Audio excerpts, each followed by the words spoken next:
ಜೈ ರಾಮಕೃಷ್ಣ. ನಮಸ್ತೆ. ಸ್ವಾಮಿ ವಿವೇಕಾನಂದರ ಪತ್ರಮಾಲೆ ಗ್ರಂಥಾಧ್ಯಯನಕ್ಕೆ ತಮ್ಮೆಲ್ಲರಿಗೂ ಸ್ವಾಗತ. ಪತ್ರ 16. ಸ್ವಾಮಿ ಅಖಂಡಾನಂದರಿಗೆ, ಭಗವಾನ್ ರಾಮಕೃಷ್ಣರಿಗೆ ಅನಂತಾನಂತ ಪ್ರಣಾಮಗಳು. ಘಾಜಿಪುರ, ಫೆಬ್ರವರಿ 1890. ಪ್ರಿಯ ಅಖಂಡಾನಂದ, ನಿನ್ನ ಕಾಗದ ನನಗೆ ಸೇರಿ ತುಂಬ ಸಂತೋಷವಾಯಿತು. ನೀನು ಟಿಬೆಟ್ಟಿನ ವಿಚಾರವಾಗಿ ಬರೆದಿರುವುದು ಆಶಾದಾಯಕವಾಗಿದೆ. ನಾನು ಒಮ್ಮೆ ಅಲ್ಲಿಗೆ ಹೋಗಲು ಯತ್ನಿಸುವೆನು. ಸಂಸ್ಕೃತದಲ್ಲಿ ಟಿಬೆಟ್ಟಿಗೆ ಉತ್ತರ ಕುರುವರ್ಷವೆಂದು ಹೆಸರು. ಅದು ಮ್ಲೇಚ್ಛರ ದೇಶವಲ್ಲ. ಪ್ರಪಂಚದಲ್ಲಿ ಬಹಳ ಎತ್ತರವಾದ ಪ್ರಸ್ಥಭೂಮಿಯಾದುದರಿಂದ ಅಲ್ಲಿ ವಿಪರೀತ ಚಳಿ. ಆದರೆ ಕ್ರಮೇಣ ಅದೇ ರೂಢಿಯಾಗುತ್ತದೆ. ಟಿಬೆಟನರ ನಡೆನುಡಿ, ಆಚಾರ ವ್ಯವಹಾರಗಳ ವಿಚಾರವಾಗಿ ನೀನು ಏನನ್ನೂ ಬರೆದಿಲ್ಲ. ಅವರು ಅಷ್ಟು ಅತಿಥಿ ಸತ್ಕಾರ ಪರರಾದರೆ ನಿನ್ನನ್ನು ಮುಂದುವರಿಯಲು ಏತಕ್ಕೆ ಬಿಡಲಿಲ್ಲ? ಒಂದು ದೀರ್ಘವಾದ ಪತ್ರದಲ್ಲಿ ಎಲ್ಲವನ್ನೂ ವಿಶದವಾಗಿ ಬರೆ. ನಿನಗೆ ಇಲ್ಲಿಗೆ ಬರುವುದಕ್ಕೆ ಸಾಧ್ಯವಾಗುವುದಿಲ್ಲವೆಂದು ಕೇಳಿ ನನಗೆ ವ್ಯಥೆಯಾಯಿತು. ಏಕೆಂದರೆ ನಾನು ನಿನ್ನನ್ನು ನೋಡಬೇಕೆಂದು ತೀವ್ರವಾಗಿ ಬಯಸಿದ್ದೆ. ನಾನು ನಿನ್ನನ್ನು ಉಳಿದೆಲ್ಲರಿಗಿಂತಲೂ ಸ್ವಲ್ಪ ಹೆಚ್ಚಾಗೇ ಪ್ರೀತಿಸುವಂತೆ ಕಾಣುವುದು. ಹೇಗಾದರೂ ಆಗಲಿ, ನಾನು ಈ ಮಾಯೆಯಿಂದಲೂ ಪಾರಾಗಲು ಯತ್ನಿಸುತ್ತೇನೆ. ನೀನು ಹೇಳಿರುವ ಟಿಬೆಟ್ಟಿನ ಜನಾಂಗದ ತಾಂತ್ರಿಕ ಆಚರಣೆಗಳೆಲ್ಲವೂ ಬೌದ್ಧ ಧರ್ಮದ ಅವನತಿಯ ಕಾಲದಲ್ಲಿ ಇಂಡಿಯಾ ದೇಶದಲ್ಲಿಯೇ ತಲೆ ಎತ್ತಿದವು. ಈಗ ನಮ್ಮಲ್ಲಿ ಪ್ರಚಾರದಲ್ಲಿರುವ ತಂತ್ರಗಳು ಬೌದ್ಧರಿಂದಲೇ ಸೃಷ್ಟಿಯಾದುವೆಂದು ನನ್ನ ನಂಬಿಕೆ. ನಮ್ಮ ವಾಮಾಚಾರದ ಸಿದ್ಧಾಂತಕ್ಕಿಂತಲೂ ಆ ತಾಂತ್ರಿಕ ಆಚಾರಗಳು ಅಸಹ್ಯಕರವಾಗಿವೆ. ಏಕೆಂದರೆ ಅದರಲ್ಲಿ ವ್ಯಭಿಚಾರಕ್ಕೆ ತಡೆಯೇ ಇಲ್ಲ. ಬೌದ್ಧರು ಹೀಗೆ ದುರಾಚಾರ ಪರಾಯಣರಾದಾಗಲೇ ಕುಮಾರಿಲ ಭಟ್ಟನಿಂದ ಓಡಿಸಲ್ಪಟ್ಟರು. ಕೆಲವು ಸನ್ಯಾಸಿಗಳು ಶಂಕರಾಚಾರ್ಯರ ಬಗ್ಗೆಯೂ ಅಥವಾ ಬಾವುಲರು ಚೈತನ್ಯರ ಬಗ್ಗೆಯೂ ಅವರು ಗುಪ್ತವಾಗಿ ಸುಖಾಭಿಲಾಷಿಗಳೆಂದೂ ಸುರಾಪಾನಮತ್ತರೆಂದೂ ಅನೇಕ ಹೀನಾಚಾರಗಳಲ್ಲಿ ಆಸಕ್ತರೆಂದೂ ಹೇಳುವಂತೆ ಈಗಿನ ತಾಂತ್ರಿಕಾಚಾರದ ಬೌದ್ಧರು ಕೂಡ ಬುದ್ಧದೇವನನ್ನು ಪಕ್ಕ ವಾಮಾಚಾರಿ ಎಂದು ಹೇಳಿ ಪ್ರಜ್ಞಾಪಾರಮಿತದಲ್ಲಿ, ಉಕ್ತವಾದ ತತ್ವಗಾಥಾದಲ್ಲಿ ಮುಂತಾದ ಸುಂದರ ಪ್ರಸಂಗಗಳಿಗೆ ಅತಿ ವಿಚಿತ್ರವಾದ ಅಶ್ಲೀಲವಾದ ಟೀಕೆಯನ್ನು ಕೊಟ್ಟಿದ್ದಾರೆ. ಇದರ ಪರಿಣಾಮವಾಗಿ ಬೌದ್ಧರಲ್ಲಿ ಇಂದು 2 ಪಂಗಡಗಳಾಗಿವೆ. ಬರ್ಮೀಯರು ಮತ್ತು ಸಿಂಹಳ ದ್ವೀಪವಾಸಿಗಳು ಸಾಧಾರಣವಾಗಿ ತಂತ್ರವನ್ನು ಮೂಲೆಗೊತ್ತಿರುವರು. ಹಾಗೆಯೇ ಅನೇಕ ಹಿಂದೂ ದೇವತೆಗಳನ್ನು ಕೂಡ ಅಲ್ಲಿಂದ ಹೊರಗಟ್ಟಿರುವರು. ಮತ್ತು ಉತ್ತರ ಬೌದ್ಧರಲ್ಲಿ ಅತ್ಯಂತ ಪೂಜಾರ್ಹವಾದ ಅಮಿತಾಭ ಬುದ್ಧ ದೇವನನ್ನು ಹೊರಗೆಸೆದಿರುವರು. ಒಟ್ಟು ಸಾರಾಂಶವೇನೆಂದರೆ, ಉತ್ತರ ಬೌದ್ಧಾನುಯಾಯಿಗಳು ಪೂಜಿಸುವ ಅಮಿತಾಭ ಬುದ್ಧ ಮತ್ತು ಇನ್ನೂ ಇತರ ದೇವರುಗಳ ಬಗ್ಗೆ ಪ್ರಜ್ಞಾಪಾರಮಿತ ಮತ್ತು ಇತರ ಗ್ರಂಥಗಳಲ್ಲಿ ಹೇಳಲೇ ಇಲ್ಲ. ಆದರೆ ಪೂಜೆಗಾಗಿ ಅನೇಕ ದೇವದೇವಿಯರನ್ನು ಸೂಚಿಸಿರುವರು. ದಾಕ್ಷಿಣಾತ್ಯರು ಶಾಸ್ತ್ರವನ್ನು ಬೇಕಂತಲೇ ಉಲ್ಲಂಘಿಸಿ ದೇವದೇವಿಯರನ್ನು ಕೈಬಿಟ್ಟಿರುವರು.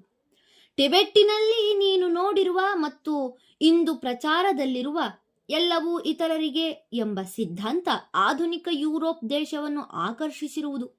ಆ ಸಿದ್ಧಾಂತದ ವಿಷಯವಾಗಿ ನಾನು ಹೇಳಬೇಕಾದದ್ದು ಬಹಳವಿದೆ. ಆದರೆ ಈ ಪತ್ರದಲ್ಲಿ ಅದನ್ನೆಲ್ಲ ಬರೆಯುವುದು ಕಷ್ಟ. ಬುದ್ಧ ಮಾಡಿದುದು ಏನೆಂದರೆ, ಉಪನಿಷತ್ತುಗಳಲ್ಲಿ ಯಾವುದೋ ಒಂದು ಜಾತಿಯವರಿಗೆ ಮಾತ್ರ ಸೀಮಿತವಾಗಿದ್ದ ಧರ್ಮದ ಬಾಗಿಲನ್ನು ಸರ್ವರಿಗೂ ತೆರೆದನು. ನಿರ್ವಾಣ ಸಿದ್ಧಾಂತವು ಆತನ ಯಾವ ಒಂದು ಅಪೂರ್ವ ಮಹಿಮೆಯನ್ನು ತೋರುವುದು? ಆತನ ಮಹತ್ವವಿರುವುದು ಅವನ ಅಸೀಮ ಸಹಾನುಭೂತಿಯಲ್ಲಿ. ಅವನ ಧರ್ಮಕ್ಕೆ ಕಳೆ ಕೊಡುವ ಮೇಲಿನ ದರ್ಜೆಯ ಸಮಾಧಿ ಮುಂತಾದವುಗಳ ಹೆಚ್ಚಿನ ವಿಷಯ ಆಗಲೇ ವೇದಗಳಲ್ಲಿ ಇರುವುದು.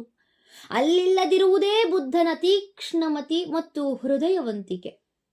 ಇದಕ್ಕೆ ಸರಿಸಮನಾದ ಉದಾಹರಣೆ ಇಡೀ ವಿಶ್ವ ಚರಿತ್ರೆಯಲ್ಲೇ ಇಲ್ಲ. ವೈದಿಕ ಕರ್ಮತತ್ವವು ಯಹೂದ್ಯರಲ್ಲಿ ಮತ್ತು ಇತರ ಧರ್ಮಗಳಲ್ಲಿ ಇರುವಂತೆಯೇ ಇದೆ.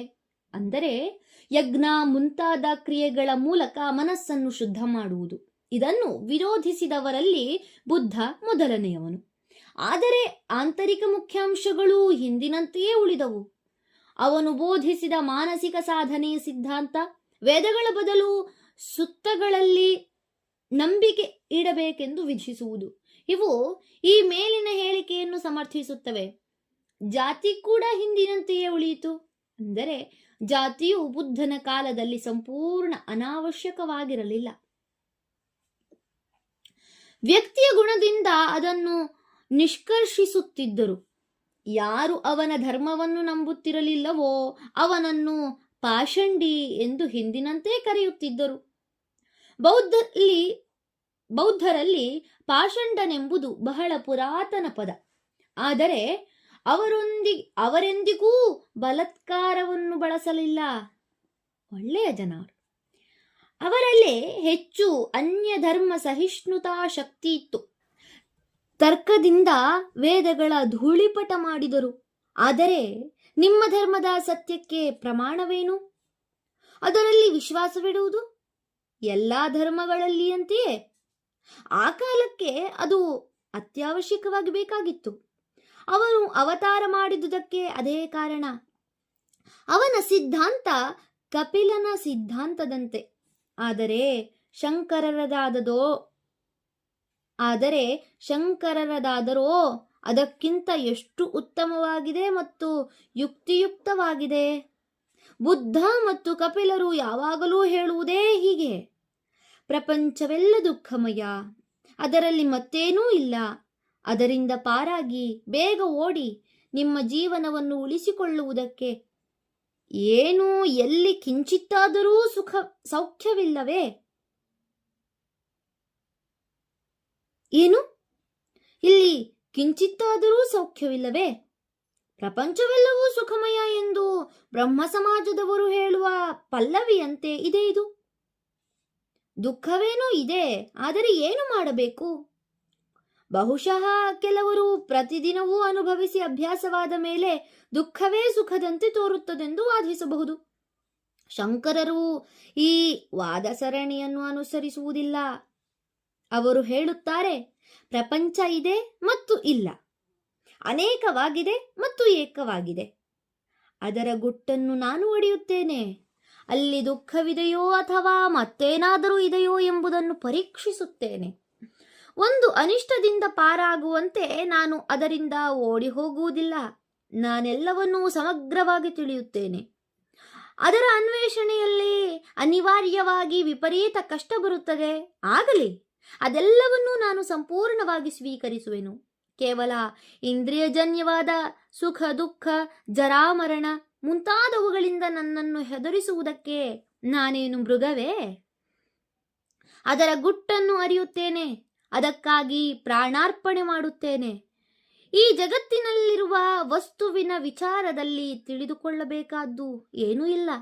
ಕಾರ್ಯಕಾರಣ ಪ್ರಪಂಚದಾಚೆ ಏನಾದರೂ ಇದ್ದರೆ ಭಗವಾನ್ ಬುದ್ಧನು ಹೇಳುವ ಪಜ್ಞಾಪಾರಂ ಪಜ್ಞಾತೀತ ಇರುವುದಾದರೆ ಅದೇ ನನಗೆ ಬೇಕು.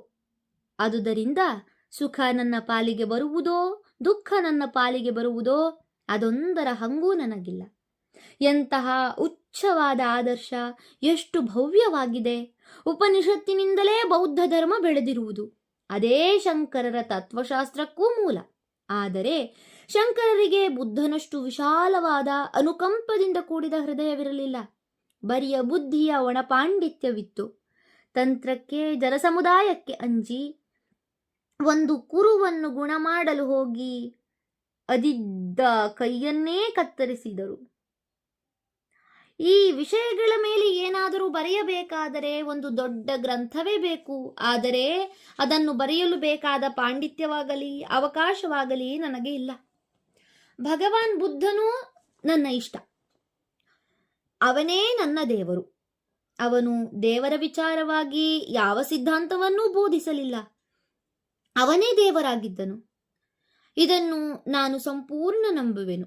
ದೇವರ ಅನಂತ ಮಹಿಮೆಗೆ ಮೇರೆಯನ್ನು ಕಲ್ಪಿಸಲು ಯಾರಿಗೂ ಅಧಿಕಾರವಿಲ್ಲ. ತನಗೆ ತಾನೇ ಮೇರೆಯನ್ನು ಕಲ್ಪಿಸಲು ದೇವರಿಗೂ ಸಾಧ್ಯವಿಲ್ಲ. ಸುಪ್ತನಿಪಾತದಿಂದ ನೀನು ಮಾಡಿದ ಗಂಡಾರ ಸುತ್ತ ಭಾಷಾಂತರವೂ ಚೆನ್ನಾಗಿದೆ. ಅದೇ ಗ್ರಂಥದಲ್ಲಿ ಇದೇ ಅಭಿಪ್ರಾಯವನ್ನು ಕೊಡುವ ಧನಿಯ ಸುತ್ತ ಎಂಬ ಮತ್ತೊಂದು ಸುತ್ತವಿದೆ. ಇದೇ ಅಭಿಪ್ರಾಯವನ್ನು ಹೋಲುವ ಅನೇಕ ಶ್ಲೋಕಗಳೂ ಧಮ್ಮಪದದಲ್ಲಿ ಇವೆ.